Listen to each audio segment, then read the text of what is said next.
I'm Mindy Martell, president of the Apparel Academy and Clothier Design Source, and I have Karolyn here with me today. Karolyn, why don't you introduce yourself? Sure. Hi, I'm Karolyn, and I am the Apparel Academy lead and a partial design manager at Clothier Design Source as well. And I'm really excited to talk with you today because we're talking on the topic of what is a style. We get asked this a lot. I think maybe more so you than me, but I'm getting it now more. And a lot of the questions stem around what does it mean when a manufacturer has a minimum per style? Yes, this is like the age-old question. We're going to talk today about what a style is, what constitutes a style. And again, like you said, Karolyn, the main reason this question comes up is because there's minimums, right? So every new apparel entrepreneur has to be concerned with how many pieces they have to order. That's what the minimum is. And so, you know, what is a style, right? So I know you have a graphic, if you want to share that graphic. Absolutely. So here it is. Great, thanks. So this is a super simple graphic that Karolyn put together of 4 different t-shirts. So the white represents one type of fabric, correct? Or is it a color? It's just a color. Okay, okay. So this is all the same type of fabric. Correct. Okay. Meaning, so that what that means is when you have a style, and it's the same style, it has to be the same type of fabric, but it doesn't have to be the same color. So for instance, t-shirt A in white and t-shirt B in blue, that is one style. So if a manufacturer has a minimum of, let's say, 300 pieces, you could order 150 of style A or color A and 150 of color B to reach that 300 piece minimum. Correct? Exactly. Okay. So, and the reason why is they're the exact same t-shirt, the way that they're cut and the way that they're sewn and the type of fabric that they're cut out of is the exact same t-shirt. It's just switching the color. So most of the time when there's a minimum per style, you can have multiple colors within that style. Correct. Okay. Perfect. So I'll just say it one more time to boil it down, and I'll talk about C and D, t-shirt C and D in a minute. But a style means the same exact cut, the same exact construction, and the same type of fabrics. That's what a style is. Now, why don't you talk about C? Sure. So C has the same fabric where you can see the white and the blue. It's still the same fabric, but the white is the base and we've used the blue as the sleeves and the pocket. So this oftentimes gets a little bit tricky, but it might also depend on the manufacturer themselves, but this could be considered a colorway. And so that could still be considered the same style as A and B. Is that correct, Mindy? I would say most of the time not, actually. Okay. I think, like you said, I think some manufacturers would let you get away with it, but I'll tell you why t-shirt C is probably a different style, is because I can't cut them the same way I can cut t-shirt A and B. I have to make different cut files and markers. I have to run them through the cutting machinery differently, which means they're produced in a different way than t-shirt A and B. So to me, t-shirt C is a different style. Sure. So in the pattern file, how this would be, A and B both have all pieces other than trims as self, where C would have the base of the body as self, and in the BOM, or the bill of materials, how we would plan it out, as well as in the pattern files, the sleeves and the pocket would be considered contrast 1. Correct. Yep. And so to me, that's a different style because you can't manufacture it the same way. Totally. Yep. And because that's really why, why do manufacturers have minimums?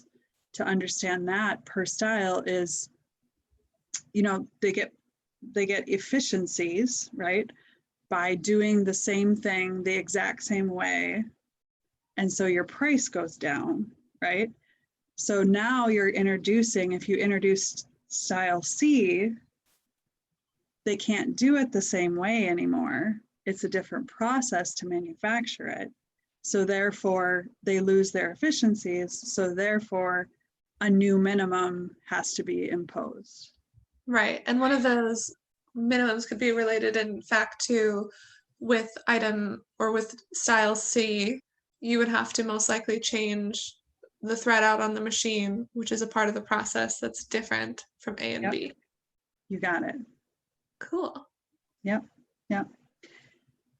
Then t-shirt D, the pocket is taken off.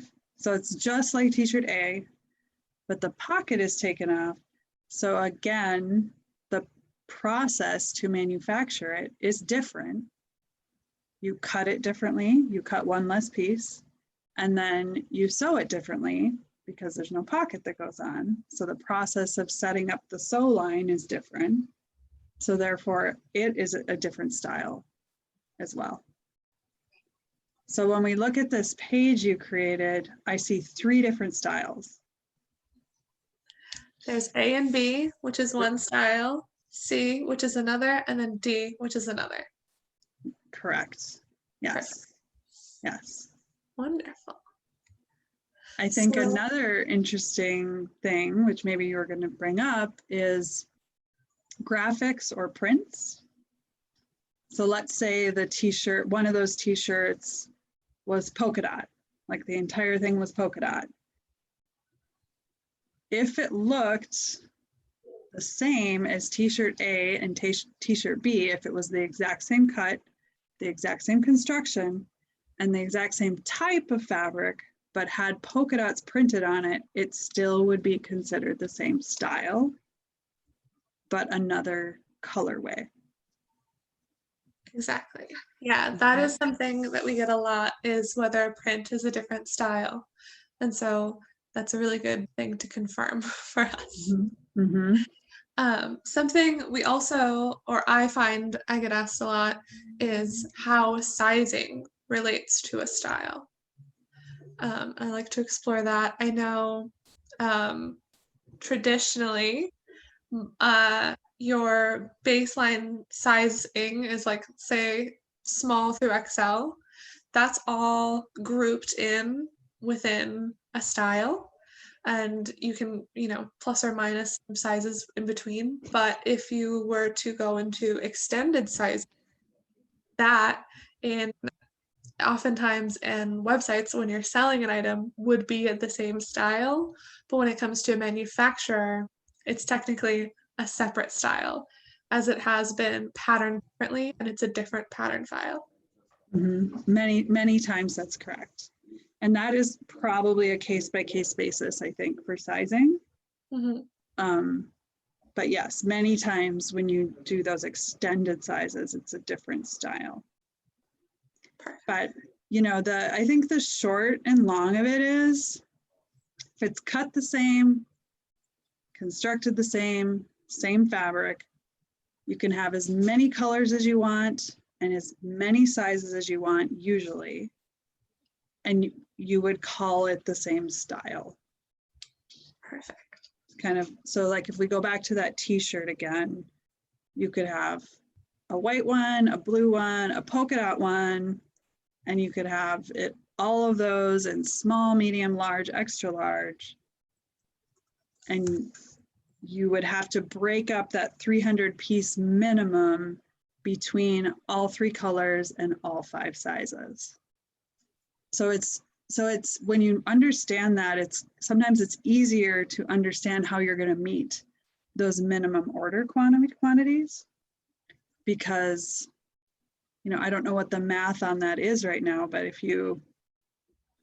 that's like 3 different colors. So you would do 100 blue, 100 white, 100 polka dot, and 5 different sizes. So then you'd be looking at 20 of each size in each color. So then it doesn't seem as overwhelming of a minimum order quantity. Perfect. Yeah, that once you get into the breakdown of everything, you start to see how small the options are getting there when you're getting down to your sizing after colorations. The last thing I wanted to bring up is, speaking back to that t-shirt, say that t-shirt is a men's t-shirt, and I wanted to do a women's t-shirt. Is that a different style if I've done a different size? Yeah. So to answer that question, you have to ask yourself, if I'm cutting a men's t-shirt, is it a women's t-shirt? Like, is it cut the same? Like the same shape? Right. You know? And the answer is no. So then I have to set up another production line. You know, again, it's changing the process. I don't get to cut it at the same time as I cut the men's, because how we do it is we stack fabric. So let's say we have 100 layers of fabric, and I have the men's t-shirt. I'm going to cut out a size small, and all of a sudden I have 100 size small men's t-shirts, but I don't have women's t-shirts in that stack, right? I only have men's. So now I have to make a new cut file for the women's shape, which is different. And so that would be considered a different style. Perfect. Yeah, I think that always seems very interesting. I think it depends, you know, there's a little bit of difference on how you can consider style versus in selling the item versus in manufacturing. And it's very different in that realm. Right. Yeah. When you're marketing it, you can call them both the awesome t-shirt, right? It's the awesome men's t-shirt and the awesome women's t-shirt. That's fine. You get to market it however you want. We're just like talking from the perspective of talking to your manufacturer and understanding your minimums with your manufacturer. Awesome. But yeah, you can call them 10 different styles or one style. It's all up to you in the marketing end of it, how you want to market it. Totally. Awesome. Well, I think that this is really clarifying, and this kind of hits all of the questions that I've seen come through. So I really appreciate you taking the time today to discuss it. Yeah, of course. Thanks, Karolyn. Thanks, Mindy. Okay.